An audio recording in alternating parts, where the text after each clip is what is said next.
The interstellar research vessel Aurora Dawn hovered silently in the orbit of Helion, its silver hull reflecting the amber glow of the planet below. Through the observation deck windows, Maya Calder gazed at the crystalline formations that dotted the alien world's surface, their bioluminescent structures pulsing with rhythmic light patterns, communication signals among the native Tharvax species. "Technician Calder," a voice crackled over the intercom. "Your presence is required in Preparation Chamber Alpha. The genetic harmonization ritual begins in 40 minutes. Maya's fingers trembled slightly as she adjusted her research uniform. As Earth's foremost xenobiologist in the Galactic Research Initiative, she had participated in dozens of interplanetary biological rituals. But something about this assignment felt different. The Tharvax were notoriously strict about their genetic ceremonies. Their entire social hierarchy built upon ritualized biological connections that their scholars claimed captured the essence of evolutionary perfection. "I'll be right there," she replied, gathering her biomonitoring equipment. The year was 2372, the height of the interstellar biological discovery era. Humanity had expanded beyond their solar system, but found themselves relegated to supporting roles, technical assistants in the grand cosmic community.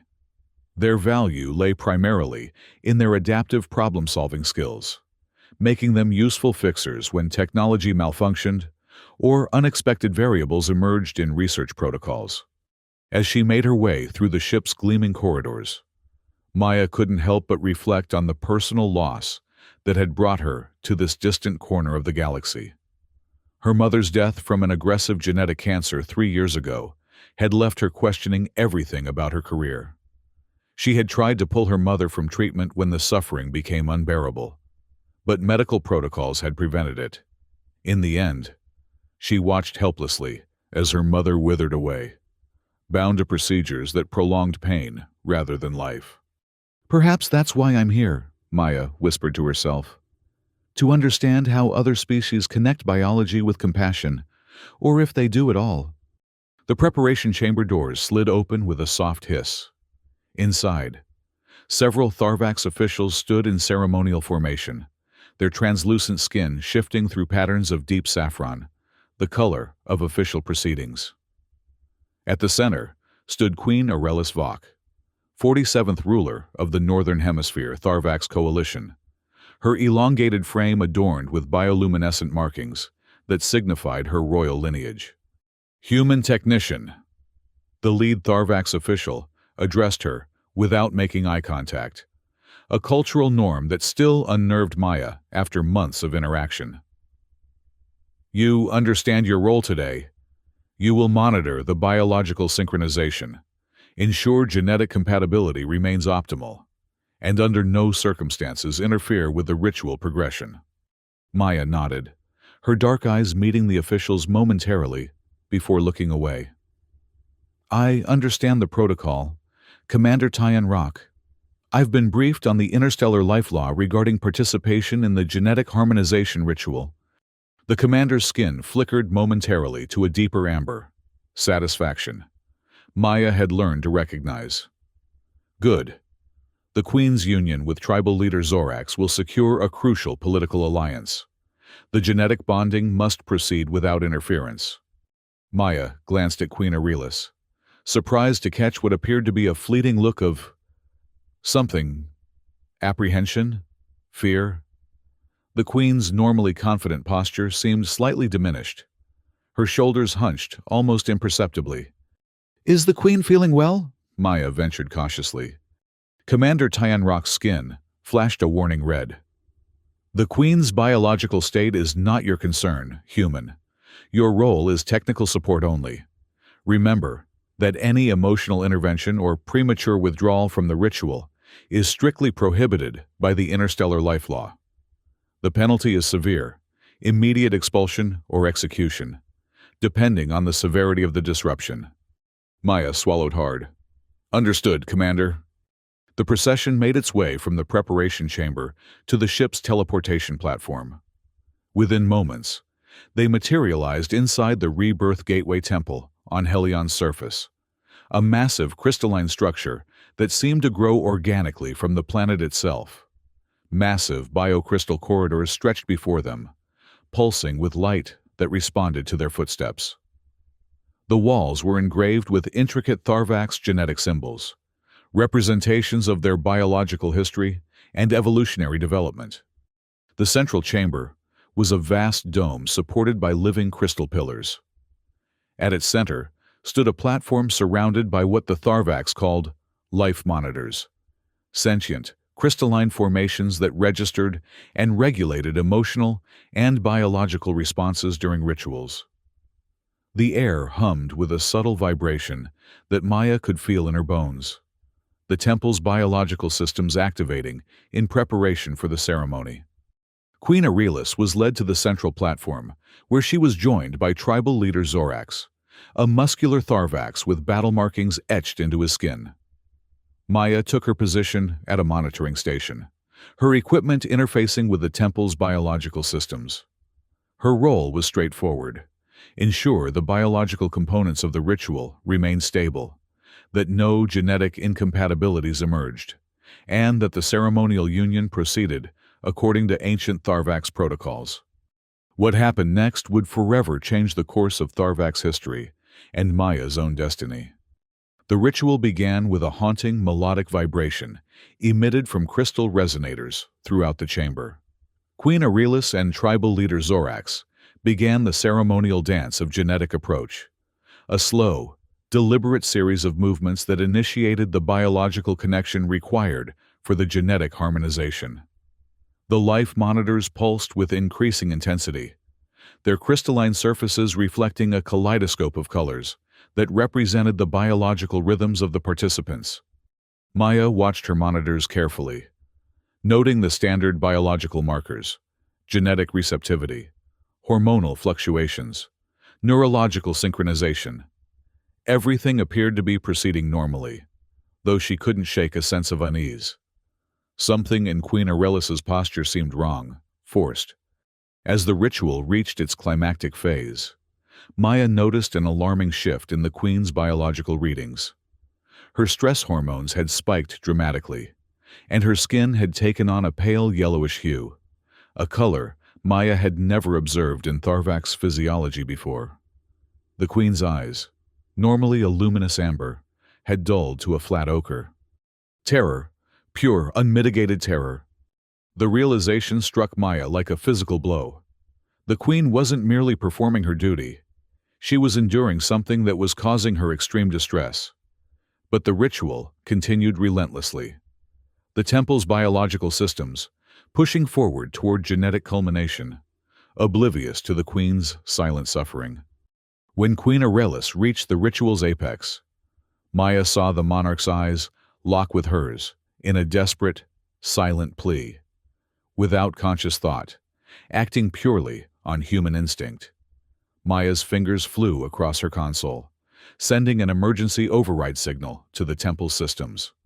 "Stop! Something's wrong with the Queen!" she shouted, initiating an emergency withdrawal from the genetic bonding process. The effect was instantaneous and catastrophic. The temple's entire biological structure reacted violently. The bioluminescent streams of light stopped abruptly. The life monitoring crystals flashed urgent red warning signals, and a low, ominous rumble shook the foundation of the sacred space.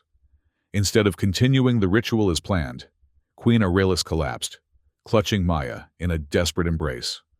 Temple officials rushed forward, their skin flashing patterns of outrage and alarm. "Violation of the interstellar life law! Exile or execution!" they shouted in unison.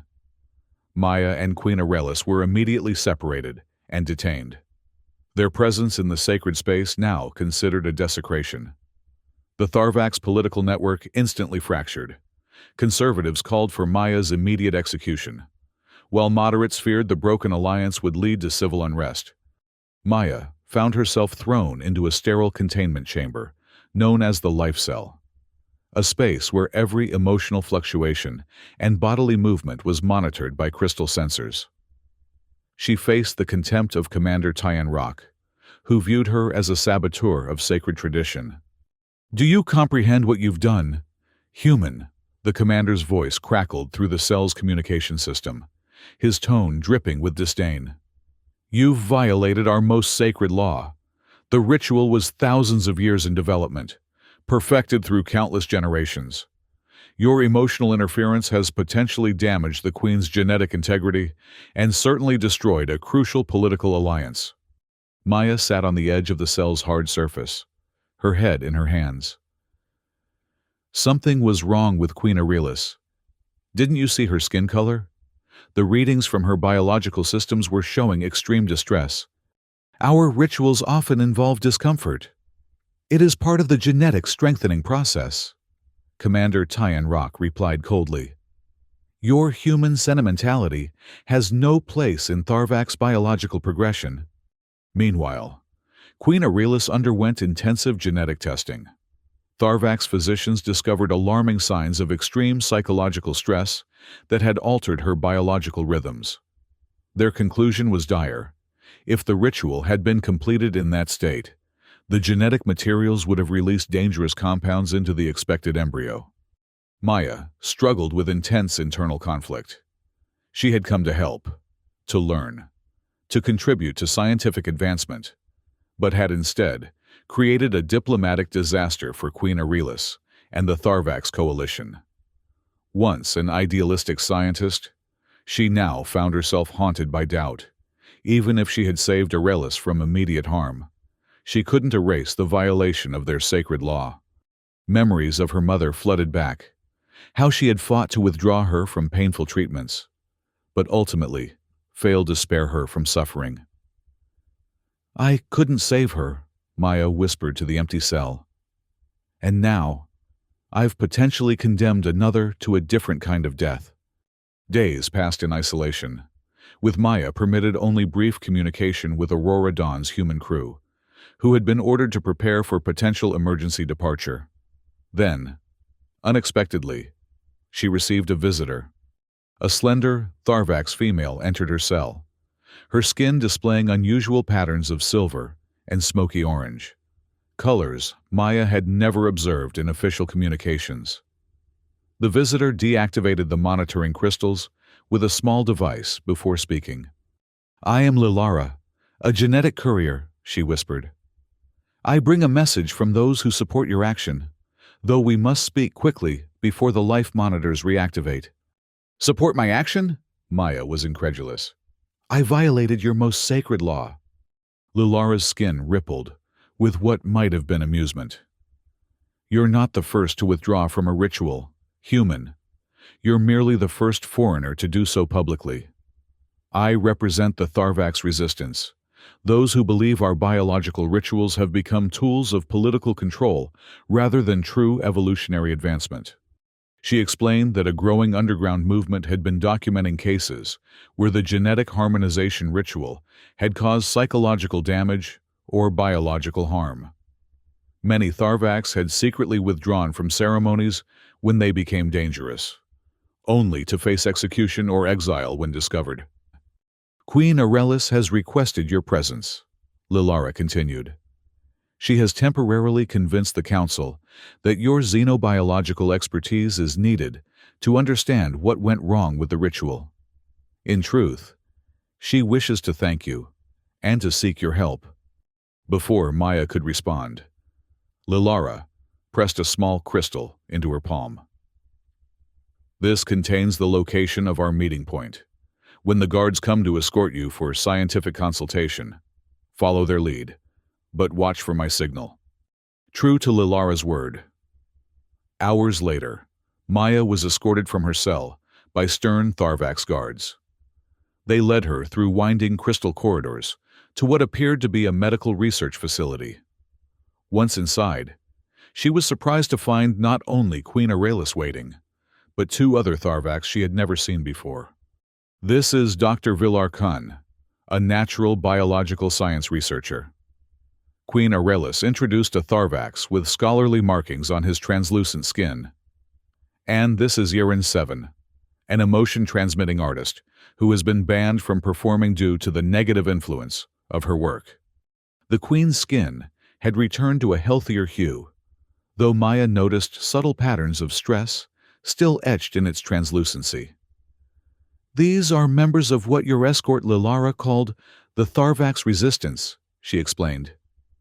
"And I have recently discovered I have more reason than most to join their cause." Queen Aurelius revealed that the genetic tests following the failed ritual had shown something unexpected. She had been genetically manipulated prior to the ceremony, making the ritual potentially fatal. Someone had tampered with her biological makeup to ensure that if the genetic harmonization proceeded to completion, it would have resulted in her slow, painful death after producing a genetically compromised heir. "My sister, Lady Sorarel, has always coveted the throne," Queen Aurelius explained, her skin darkening with anger. "The physicians discovered her genetic signature in the manipulation. When you interrupted the ritual, you didn't just spare me discomfort, you saved my life." Dr. Villar Kun stepped forward, his movements precise and measured. "What you encountered," Maya called her, "was the dark side of our biological rituals. Over centuries, they've been corrupted from their original purpose of genuine genetic harmony into tools of political control and, sometimes, elimination." Iron 7, the emotion artist, added, "Our entire society is built around the myth that withdrawal from the ritual is physically impossible and morally reprehensible. In truth, the natural genetic bonding process allows for mutual consent and withdrawal. It's the artificial Tharvax life software, a program that controls our rituals, that forces participants to continue regardless of harm." Maya struggled to process this information. "So the entire ritual is based on a lie? A technological override of natural biological processes?"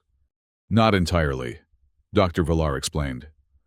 "The original rituals were based on natural genetic resonance, but over generations, as political factions sought to control reproductive rights and genetic lineages, they introduced the Angel's Eye monitoring system, crystal technology that suppresses emotional responses and enforces completion regardless of participant distress." Queen Aurelius's skin shifted to a pattern that Maya recognized as determination. "I cannot return to the throne while this system remains in place. My sister will simply arrange another ritual, another attempt on my life. We must disable the Angel's Eye and reveal the truth about our ceremonies." Maya felt a chill run through her body. "You're talking about dismantling your entire social structure. The consequences could be catastrophic." "The consequences of continuing are worse," Iron 7 said softly, her skin emanating gentle pulses of light that somehow conveyed both sadness and resolve. "Each ritual performed under the Angel's Eye corrupts our genetic heritage a little more, replacing natural selection with political manipulation." Maya thought of her mother again, how systems designed to heal had sometimes prolonged suffering instead. "What do you need from me?" "Your human perspective on genetics," Dr. Villar replied. "You see our biology without the cultural conditioning we've all received, and you've already proven you're willing to act on ethical principles, even at great personal risk." For the next several days, Maya worked secretly with the resistance, studying the complex biological interface of the Angel's Eye system. They discovered that the monitoring crystals didn't simply observe biological functions. They actively suppressed certain emotional responses, particularly fear and pain, forcing participants to continue rituals regardless of harm. Meanwhile, the political situation deteriorated rapidly. Lady Sorarel had seized control of the royal council in her sister's absence, declaring Queen Aurelius biologically compromised and unfit to rule. She ordered intensified searches for the missing queen and called for Maya's public execution as an example to other species who might interfere with Tharvax traditions. Commander Tian Rock led the investigation, though Maya noticed through surveillance footage that his behavior seemed increasingly conflicted. At times, He appeared to deliberately misdirect search parties away from areas where resistance members were known to hide. He knows something, Maya observed, as they reviewed security feeds from their hidden laboratory. He's helping us, but why? Lilara's skin flickered with surprise. That's unexpected. Tian Rock has always been the most stringent enforcer of ritual law. Their research accelerated as the political situation grew more volatile. Through careful genetic analysis, they determined that the Angel's Eye system operated using a biological algorithm, ancient Tharvax code, that forced combining genes to undergo emotionally restrictive control. If the ritual proceeded naturally, without emotional suppression, genes would self-regulate, creating self-generated embryos that retained the best qualities of both genetic contributors without the trauma imprinted in their cellular memory. We need to return to the Rebirth Gateway Temple, Maya announced after weeks of research. The central control node for the Angel's Eye is there. If we can deactivate it and release the monitoring crystals from their death state, we could free thousands of living cells currently imprisoned in crystal matrices. Their plan was dangerous, but necessary. Using Lilara's knowledge of restricted transportation routes and Dr. Villar's biological access codes, the resistance group infiltrated the temple during what would normally be a sacred rest period. Their goal: disable the life software and set the monitoring crystals to null state, liberating the entrapped biological material. What they didn't anticipate was Lady Sorarel's presence in the temple. She had anticipated their plan and waited with a contingent of loyal guards. "My dear sister," Lady Sorarel's voice echoed through the crystal chamber, her skin displaying the royal pattern of authority tinged with malicious satisfaction. "How predictable you've become, allying yourself with a human criminal and genetic deviance." Queen Aurelius stepped forward, her posture regal despite weeks in hiding. "This ends today, Sor. The truth about our rituals will be known." Lady Sorarel laughed, the sound creating dissonant ripples in the temple's crystal structures. "Truth? The only truth our people need is the continuation of genetic purity and political stability." She turned her gaze to Maya. "And you, human. You will be forced to participate in a restoration ritual, completing what you interrupted. According to the old protocols, my sister's genetic power must be reclaimed for our family line." Maya found herself facing an enormous biological sword, a living weapon that responded to Lady Sorarel's genetic signature. She had seconds to decide: comply with the demand or attempt to destroy the entire Angel's Eye. "Maya," Queen Aurelius whispered beside her, "whatever you choose, know that you've already changed our world by showing that compassion can override programming." In that moment, Maya made her decision. Using the genetic technique she had developed with Dr. Villar, she created a regeneration sequence that would destroy the entire monitoring crystal system. As the sequence activated, she watched the biological sword dissolve into its component cells, no longer bound by the controlling algorithm. Lady Sorarel screamed in rage, lunging toward her sister with murderous intent. But in the chaos that followed, Queen Aurelius defended Maya against her sister, rejecting the opportunity to reclaim her throne if it meant accepting the bloodless rules of the past. The consequences of the Angel's Eye failure were immediate and spectacular. The entire ritual system collapsed into chaos. Monitoring crystals exploded, releasing powerful biological energies. The Tharvax witnessed a scene of mass regeneration as spontaneous emotional expression erupted.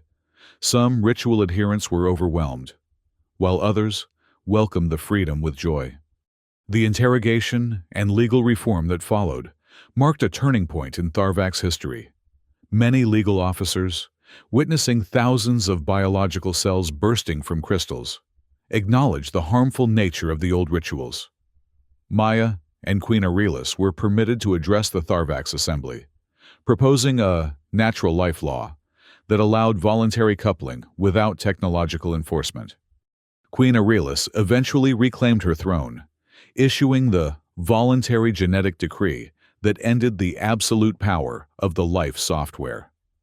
Maya was invited to serve as royal genetic advisor, helping develop a reasonable biological curriculum. The Queen's forthcoming child was exempted from all constraints, becoming a symbol of the free Tharvax generation. When Maya finally returned to the Aurora Dawn months later, she carried with her not just new scientific knowledge, but a profound understanding of how technology and tradition could either enhance or diminish the very life they were meant to protect.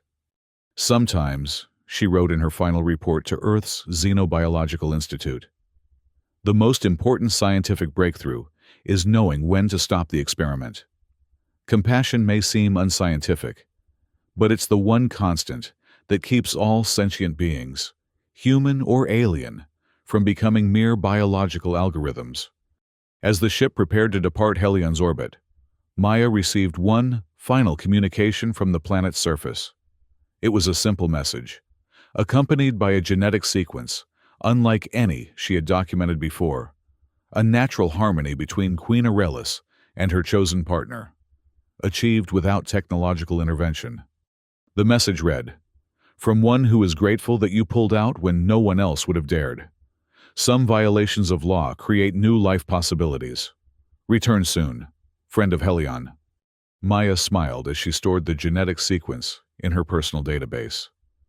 Sometimes, the greatest discoveries came not from following protocols, but from the courage to break them when compassion demanded it.